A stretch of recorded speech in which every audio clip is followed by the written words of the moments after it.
ಕರ್ನಾಟಕದ ಒಂದು ಹಸಿರು ಹೊಲಗಳಿಂದ ಸುತ್ತುವರಿದ ಸಣ್ಣ ಹಳ್ಳಿ ಮಲ್ಲಿಗೆಪುರ.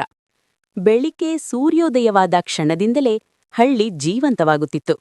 ಕೋಳಿಗಳ ಕೂಗು, ಎಮ್ಮೆಗಳ ಗಂಟೆಗಳ ಶಬ್ದ, ಹೊಲಗಳಿಗೆ ಹೋಗುವ ರೈತರ ಹೆಜ್ಜೆಗುರುತು ಎಲ್ಲವೂ ಸೇರಿ ಒಂದು ಸಿಹಿ ಸಂಗೀತದಂತೆ ಕೇಳಿಸುತ್ತಿತ್ತು.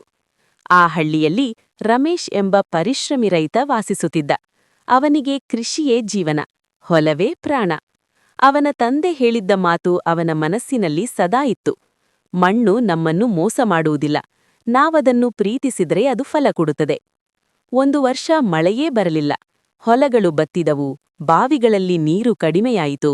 ಹಳ್ಳಿಯ ಜನರ ಮುಖದಲ್ಲಿ ಚಿಂತೆಯ ನೆರಳು ಕಾಣಿಸಿತು. ರಮೇಶ್ ಕೂಡ ಕಳವಳಗೊಂಡಿದ್ದ. ಆದ್ರೆ ಅವನು ಆಶೆ ಕಳೆದುಕೊಳ್ಳಲಿಲ್ಲ. ಒಂದು ದಿನ ಅವನು ಹಳ್ಳಿಯ ಹಿರಿಯರನ್ನು ಸೇರಿಸಿ ಹೇಳಿದ, ನಾವೆಲ್ಲರೂ ಸೇರಿ ಹಳೆಯ ಕೆರೆಯನ್ನು ಸ್ವಚ್ಛ ಮಾಡೋಣ. ಮಳೆ ಬಂದಾಗ ನೀರು ಸಂಗ್ರಹವಾಗುತ್ತದೆ. ನಮ್ಮ ಭವಿಷ್ಯಕ್ಕೆ ಇದು ಸಹಾಯ ಮಾಡುತ್ತದೆ. ಮೊದಲು ಕೆಲವರು ಸಂಶಯಪಟ್ಟರು, ಆದರೆ ರಮೇಶ್ನ ನಂಬಿಕೆ ಮತ್ತು ಶ್ರಮ ನೋಡಿ ಎಲ್ಲರೂ ಒಪ್ಪಿದರು. ಮಹಿಳೆಯರು ನೀರು ಮತ್ತು ಆಹಾರ ಸಿದ್ಧಪಡಿಸಿದರು. ಯುವಕರು ಮಣ್ಣು ತೆಗೆದರು, ಹಿರಿಯರು ಮಾರ್ಗದರ್ಶನ ನೀಡಿದರು. ದಿನಗಳ ಪರಿಶ್ರಮದ ನಂತರ ಕೆರೆ ಹೊಸದಾಗಿ ತೋಡಲ್ಪಟ್ಟಿತು. ಕೆಲ ವಾರಗಳ ನಂತರ ಮೋಡಗಳು ಕೂಡಿಕೊಂಡವು. ಒಂದು ಸಂಜೆ ಮಳೆ ಸುರಿಯತೊಡಗಿತು.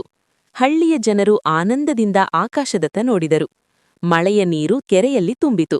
ಹೊಲಗಳಿಗೆ ನೀರಿನ ಹರಿವು ಆರಂಭವಾಯಿತು.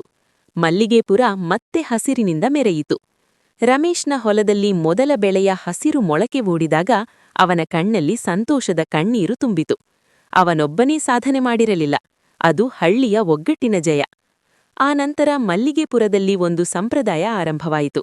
ಪ್ರತಿ ವರ್ಷ ಮಳೆಯ ಮುನ್ನ ಎಲ್ಲರೂ ಸೇರಿ ಕೆರೆಯನ್ನು ಸ್ವಚ್ಛ ಮಾಡುತ್ತಿದ್ದರು.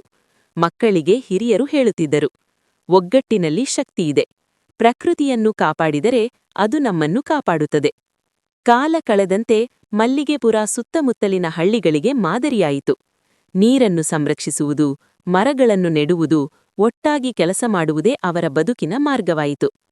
ಒಂದು ಸಂಜೆ ಸೂರ್ಯಾಸ್ತವನ್ನು ನೋಡುತ್ತಾ ರಮೇಶ್ ತನ್ನ ಮಗನಿಗೆ ಹೇಳಿದ, ಮಗನೇ, ಸಂಪತ್ತು ಎಂದರೆ ಹಣವಲ್ಲ. ನಮ್ಮ ಜನ, ನಮ್ಮ ಮಣ್ಣು, ನಮ್ಮ ಒಗ್ಗಟ್ಟು, ಅದೇ ನಿಜವಾದ ಸಂಪತ್ತು. ಹೀಗೆ ಮಲ್ಲಿಗೆಪುರದ ಕಥೆ ಕೇವಲ ಒಂದು ಹಳ್ಳಿಯ ಕಥೆಯಲ್ಲ, ಅದು ಮಾನವೀಯತೆ, ಪರಿಶ್ರಮ ಮತ್ತು ನಂಬಿಕೆಯ ಕಥೆಯಾಯಿತು. ಪಾಠ: ಒಗ್ಗಟ್ಟು, ಪರಿಶ್ರಮ ಮತ್ತು ಪ್ರಕೃತಿಯ ಮೇಲಿನ ಪ್ರೀತಿ ಇವು ಇದ್ರೆ ಯಾವ ಸಂಕಷ್ಟವನ್ನು ಜಯಿಸಬಹುದು.